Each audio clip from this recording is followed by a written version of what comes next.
ओम श्री साईनाथाय नमः। ओम श्री साईनाथाय नमः। ओम श्री साईनाथाय नमः। सभी साईं भक्तों को मेरा नमस्कार। साथियों, कथा प्रारंभ करते हैं। पिछले भाग में आपको सुनाया था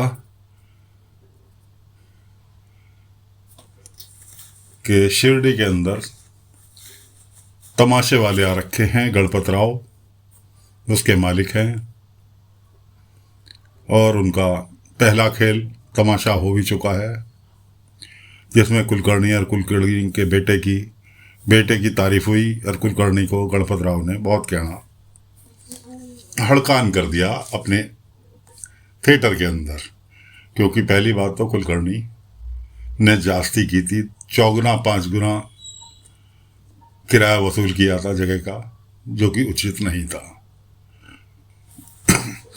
दूसरी चीज, कुलकर्णी सरकार अभद्रता करने के लिए पहुंच गए उसके थिएटर में, जहां उनका बेटा पहले से ही केशव मौजूद था। वो गया था उसकी तारीफ करने कि भाई बहुत अच्छा तेरा नाटक था। उधर कुलकर्णी पहुंच गया उससे झांझ मारने के लिए।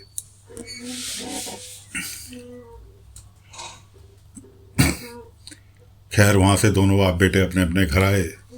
कुलकर्णी ने अपना गुस्सा रुक्मणी पर उतारा और अगले दिन का इंतजार होने लगा। अगले दिन का इंतजार हुआ तो हुआ क्या, बाबा अपने भिक्षाटन के लिए निकले हुए थे कपड़े धोने के लिए। गणपत राव का आदमी कुएं के पास पहुंच गया, जो कि मंडली के कपड़े थे। मंडली को पहनकर पब्लिक के सामने पेश होना था और सब गंदे हो ही जाते हैं, तो लिख धोने के लिए पहुंच गया कुएं के पास। कुएं के पास ग्रामीण औरतें पानी वानी भर रही थी, उन्होंने उसको वहां टिकने नहीं दिया। क्यों नहीं टिकने दिया? कि जी कुएं के पास कीचड़ हो जाएगा, कपड़े धोएगा या कीचड़ हो जाएगा। इतने में पहुंच गए बाबा। बाबा ने कहा क्या हुआ भाई? वो ग्रामीण लेडीज जो थी वो कहने लगी, देखो साईं, ऐसे ऐसे ये कपड़े धोने के लिए कह रहा है और यहाँ कीचड़ हो जाएगा, कोई फिसल के भी गिर सकता है, कुएं के पास पानी भरने आते हैं। बाबा ने कहा ठीक। अब वो कहने लगा, गणपत राव का जो शागिर्द था कपड़े धोने आया था, वो कहने लगा, बताओ साईं कहाँ जाए? वहाँ पानी अवेलेबल नहीं है, धोने की जगह नहीं है, छोटी सी जगह है जहाँ थिएटर लगा रखा है। कपड़े धोऊँ तो धोऊँ कहाँ? यहाँ ये माता जी मना कर रही हैं। बाबा ने कहा तो एक काम कर, कपड़े उठा, द्वारका माई में जाके धो ले। खैर जी, बाबा उसे द्वारका माई ले गए। वहाँ उसने कपड़े वगैरह सब धोए। बाबा ने कहा इन्हें जाके अपने जहाँ भी तुझे सुखाने हो टेंट के पास वहाँ सुखा ले, और इन रात को सोते समय शाम होने पे इन्हें उतार के तय करके रख लेना। बाबा ने तो इस संदेश से कहा था। बाबा को तो एडवांस में जानकारी रहती है कि हाँ क्या होना है आगे। बाबा को तो आने वाले 10 साल की जानकारी रहती थी कि 10 साल बाद क्या होना है, कौन आना है शिरडी में, कौन जाना है। तो बाबा ने एडवांस में उसे चेतावनी दे दी थी कि भाई इन्हें कपड़ों को उठा के सुखा ली के और तय करके शाम को रख लियो। वो बंदा कपड़े उठाने गया भूल। कुलकर्णी तो खिंच खाए बैठे ही थे। अब कुलकर्णी के सेवकों ने, अंता बंता ने प्रोग्राम बनाया कि कुलकर्णी सरकार खुश होंगे, ना इनके रहेंगे कपड़े और ना ये कर पाएंगे नाटक। उन्होंने सारे कपड़े चुगे शाम को उनके सोने के बाद, और लाके एक कोने में जंगल में ले जाके उनमें लगा दी आग, और कुलकर्णी को जाके सूचना दी कि जी ऐसे ऐसे हमने काम कर दिया। कुलकर्णी बहुत खुश हुआ कि भाई पहली बार तुमने बहुत समझदारी का, दूरदृष्टिता का परिचय दिया है। उपहार में उन्हें एक एक सोने की चैन उपहार स्वरूप दोनों को दी कि लो आज तुमने मुझे खुश कर दिया, ये लो उपहार लो तुम। अगले दिन सुबह कपड़े कहाँ हैं, कपड़े कहाँ हैं, कपड़े कहाँ हैं? सारे में ढूंढ मची के जी कपड़े पता नहीं कहाँ गायब हो गए, किसी को नहीं पता कि जी कपड़े जला दिए गए। कोई बात नहीं, गांव के बच्चों ने सुनी। गांव के बच्चे तो तमाशे के आसपास ही घेरा डाल रखा था, तो बच्चे कहने लगे तुम्हारी समस्या का समाधान एक ही जगह हो सकता है कि साईं के पास जाओ। परेशान था गणपत राव के, अब कपड़े नहीं है तो शाम का शो कैसे होगा।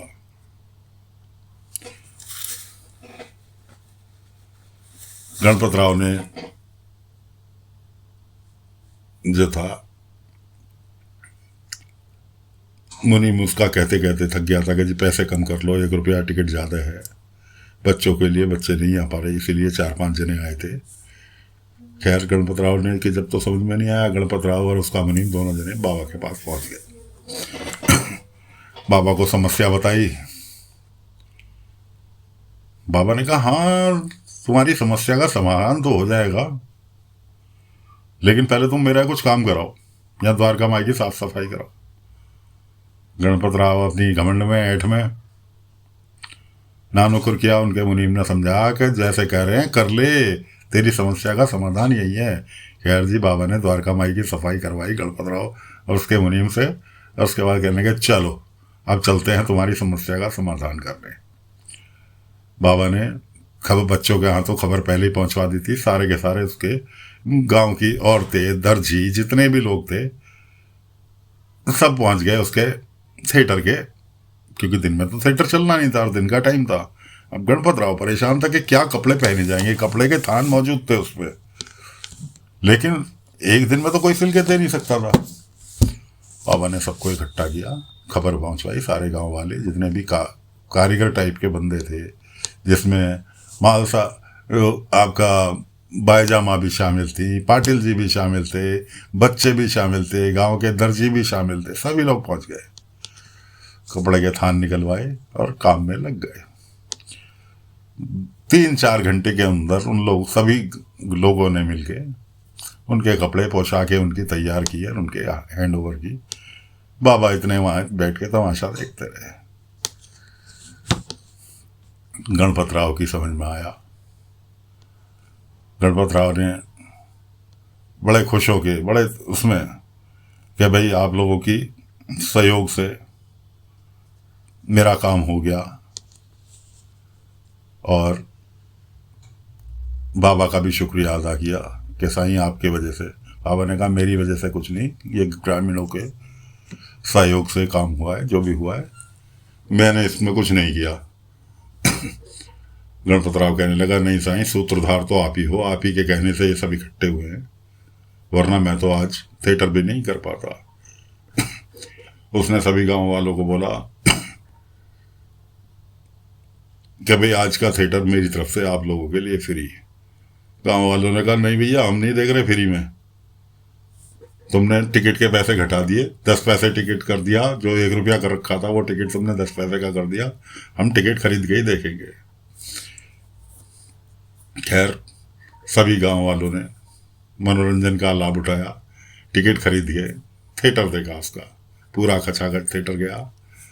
अगले दिन कुलकर्णी के आदमी झंड हो गए कि आज इसका थिएटर तो फिर भी नहीं रुका, साईं ने करवा दिया। अब उन्होंने नई तरकीब सोची।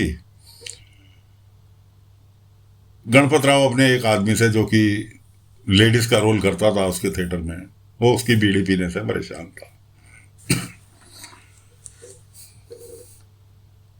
उसे बीड़ी पीने की वजह से खांसी भी आती थी। गणपत राव ने उसे डांटा, और वो डांट खाने की वजह से, वो गणपत राव जब घमंडी थे तो उनके शिष्य क्यों नहीं घमंडी होते। उसने कहा भाई तुम कलाकार हो, तुमसे छोटा कलाकार सही, नौकर तो नहीं होना तुम्हारा, इस तरह से तुम क्यों व्यवहार कर रहे हो, लो मैं जा रहा हूँ। वो पैर पटकता हुआ निकल लिया। कुलकर्णी पहले से ही ताक में बैठे थे, उसे पता था कि इसका ये आदमी बीड़ी पीता है, डांट की खबर उन्होंने उसे बताई दी थी। तो कुलकर्णी ने एक नशा युक्त बीड़ी बना के अपने आदमियों को दी कि लो एक एक बीड़ी तुम पीना और एक बीड़ी से पिलाना, इसे पीने के बाद वो बेहोश हो जाएगा। ऐसा ही हुआ। उसका वो जो लेडीज का रोल करता था नाटक में, वो बंदा हो गया बेहोश।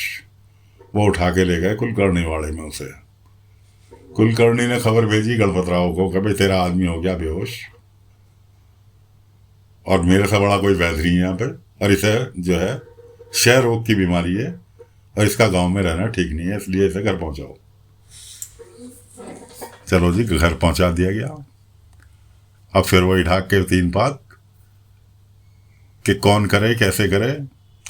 इधर चंपा जो जिपरी की सहेली थी, आपको याद होगा, हकली थी, वो बोल नहीं पाती थी ठीक से। हकला बाबा ने उसे ठीक किया था। अब बच्चे बड़े हो गए, चंपा भी बड़ी हो गई, उसे गाने का शौक था। बाबा को तो एडवांस में हर चीज की पता रहती किसको क्या है, कौन क्या करेगा, उसे गाने का शौक था। अब बाबा ने जो था, गणपतराव परेशान, बाबा ने जीपरी को लिया, उसे लिया और पहुंच गए द्वारका माई। दोनों बच्चों से, दोनों लड़कियों से पूछा, भाई एक बदलाव तो वायजामा लेकर आई थी जब कुलकर्णी सरकार ने हुक्का पानी उनका बंद किया था। दूसरा बदलाव तुम लोगों को लेकर आना है। दोनों से पूछने लगे, जिपरी से पूछने लगे तुझे क्या पसंद है, चंपा से पूछने लगे तुझे क्या पसंद है। चंपा कहने लगी मुझे तो गाना पसंद है। बाबा ने कहा अच्छा गा के सुना। चंपा ने जो भजन गाना चालू किया द्वारका माई में, तो गांव का माहौल था। गांव में तो एक कोई जोर से चिल्ला दे तो एक आवाज पूरे गांव में गूंज जाती है। ज्यादा घर भी नहीं थे। उधर गणपतराव परेशान हालत में इधर उधर धक्के खा रहे थे कि कोई महिला का रोल करने के लिए नाटक में कोई मिल जाए उन्हें, सही आवाज वाला, जिसे गाना भी आता हो। उनके कानों में आवाज पड़ी और वो पूछा कि कहाँ से आ रही है आवाज। ने कहा आवाज द्वारका माई से आ रही है। वो अपने मुनीम को लेके के हो गया मेरा काम, और वो भाग लिए द्वारका माई की ओर। तो दोस्तों कथा को यहीं विराम दे रहे हैं। समझ तो आप गए होंगे कि अब अगले भाग में क्या होने वाला है। फिर भी गणपतराव अपने महिला कला का रोल करने के लिए कलाकार ढूंढ रहे हैं। उधर चंपा गाना गा रही है बहुत सुरीली आवाज में। तो गणपतराव को तो ऐसा कलाकार मिलना मुश्किल है, तो वो द्वारका माई की तरफ जा रहे हैं। इधर बाबा, चंपा, जिपरी द्वारका माई में बैठे हैं। तो साथियों कथा को विराम देते हैं। अगले भाग में फिर लेकर हाजिर होंगे आगे का किस्सा। तब तक के लिए आज्ञा दीजिए। ओम साई राम, ओम साई राम, ओम साई।